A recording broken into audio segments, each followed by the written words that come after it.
Okay, so I want to build, I've got my pedicles, if you will, on either side of this frame, but I need to come down and get the inferior articulating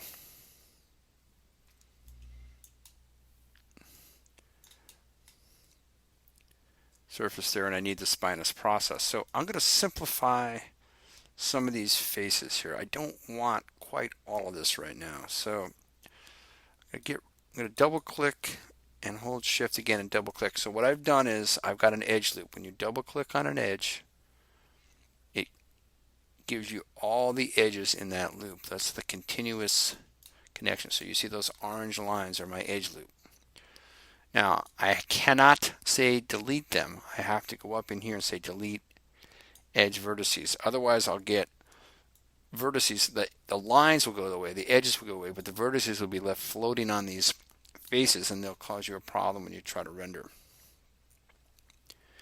And while I'm here, I'm actually going to get rid of the one in the center there too. So I did the same thing. Now I don't have that one in the center, and I'll tell you why. That one in the center was going to be a problem. It was going to cause a seam when I try to render this and texture it. So that's why I wanted to get rid of it. So what I'm going to do, just create my inferior articulating surfaces, and my spinous process is I'm going to grab these faces and, you guess it, extrude them. I'll just bring them straight down. Right now I'm not even going to, well, maybe I'll just subdivide it. No, I'm not going to subdivide. I'm going to bring it straight down, because I'll tell you why. Because I need this big face here to become my spinous process. I'm sorry, yes, that's right, my spinous process. So we don't have, a real, I didn't do a drawing of the posterior view there, but it is, that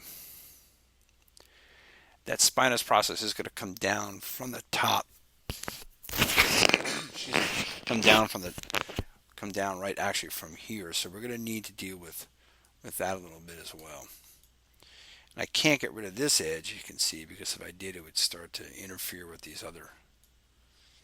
So what I'm going to do is extrude it. I'll bring it out and scale it, and maybe actually move it down a little bit. So I'm trying to use the side window, this lateral view, and the top view to help me figure out. Now the problem with the top view is I didn't draw it orthographically. I drew it in perspective, so that the spinous process looks that small if you look at it in perspective, but in reality, if it was orthographic, it wouldn't be that small. So really this lateral view is our chief tool here. So I'm going to hit letter G, which lets me extrude it again. I'm going to scale it, and I know it gets skinnier, so I'm definitely going to scale it. And I hit the letter G and move it again. And maybe again scale it. So I'm going between scale and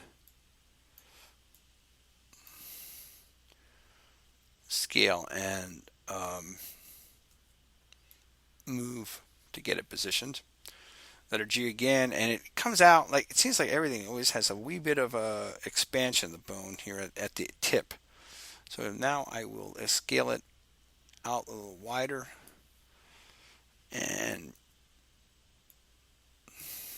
move it, and then bring it out one more time and then scale it in and maybe position it.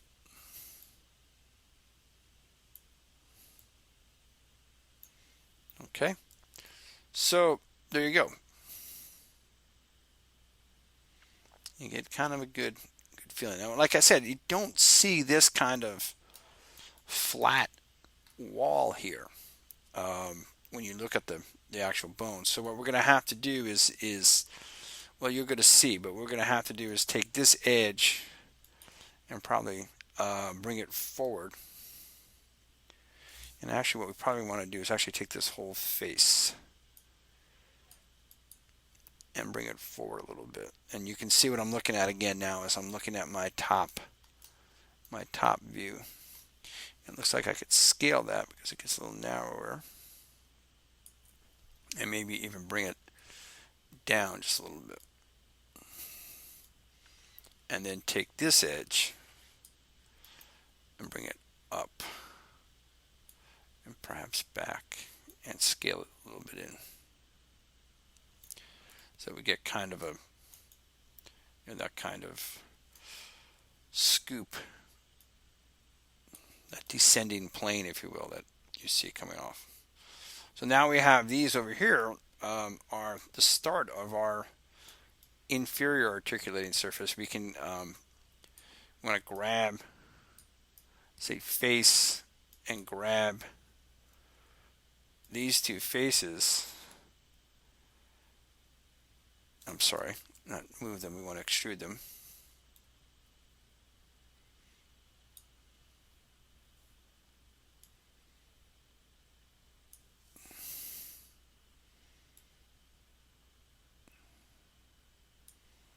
So I'm moving, I'm using my side view here to let me see kind of that shape I want to be. Looks like I'm a little off, a little far posterior with that. And, you know, if I hit the number 3, you can see things aren't quite so bad. So we will adjust this later. We'll fine tune it, in other words.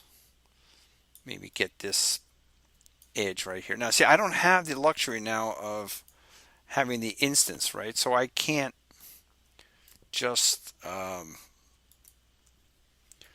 know, do one side. I have to, if I want to do something symmetrically, I have to grab the two edges. So I've grabbed these two edges, and I'm just going to bring that just so it's a little thinner. Okay. So we're trying to keep, and I think we've done that. We've trying to maintain a 4 sides, quads, 4-sided or quads on all of the surfaces. We'd like to get that body, this canal, to have a little bit more of that shape, that a little more rounder. And one of the things we have to do is pull this forward. Now, you know, I took that seam out the middle. So what I might try, I took the seam out the middle because if I just pull it right there, it's just going to pinch it. I don't want to pinch it. I want to actually create that arc. So what I'm going to do is say Edit Mesh, Insert Edge Loop, and from the front I'm going to add, I'm actually using the front and the top to help me add a place where I can now go and say face 1, 2, 3, and move those faces forward. Okay, so I'm getting a little more of an arc that I wanted. You know, we're going to have to look at, again, really re-examine how to get this a little more, a little rounder. It's too flat, this posterior surface as well. So we could do the same thing. We could do an Edit Mesh, Insert Edge Loops, and extrude it, but I'm not sure I want to put quite that many faces on that spinous process quite yet. You know, so let's just hold off on that for a little bit. So let's save this. You can see I've got quite a few I've built here.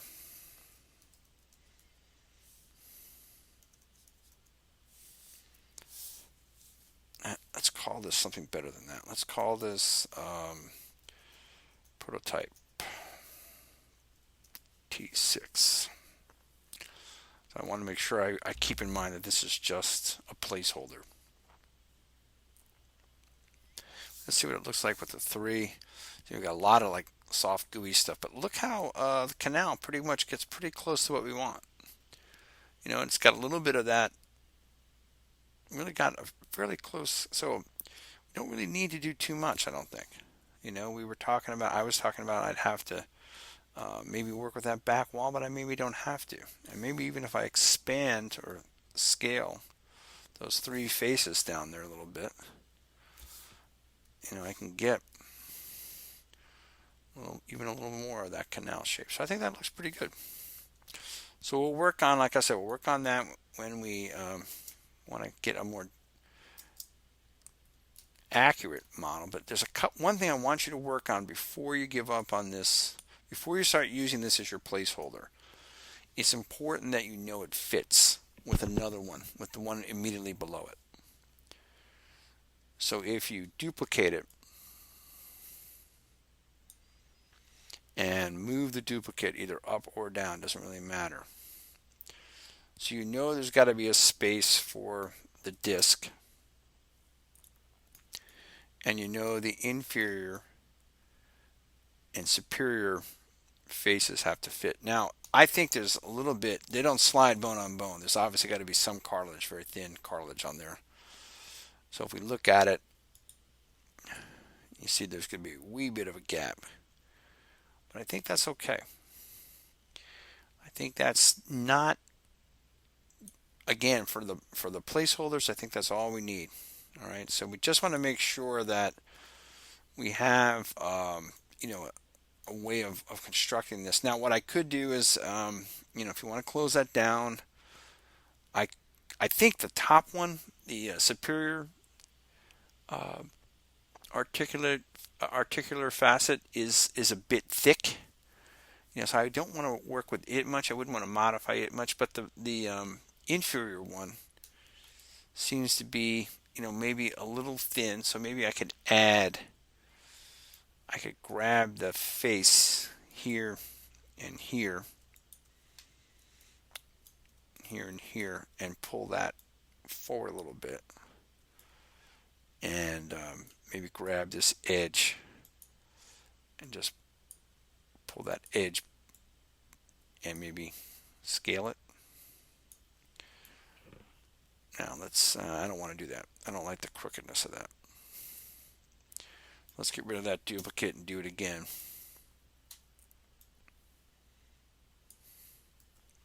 Move the duplicate up. Now we actually seem to be overlapping, but if I go to the smooth, now you'll see they're very, very much touching one another. Okay. So we're gonna work on things that will keep the structure a little more accurate. We're getting a nice roundness here, but maybe we want to kind of make that round a little bit more. We might want to play with the body. Well, one of the things you're going to find too is that there's ways of modifying this, and we're going to have to experiment. We want to maybe put another couple edges here to kind of hold this edge. So let's just leave it like that for our placeholder, and then we can scale and move these around as we need to make the 12 reference vertebra that we'll use.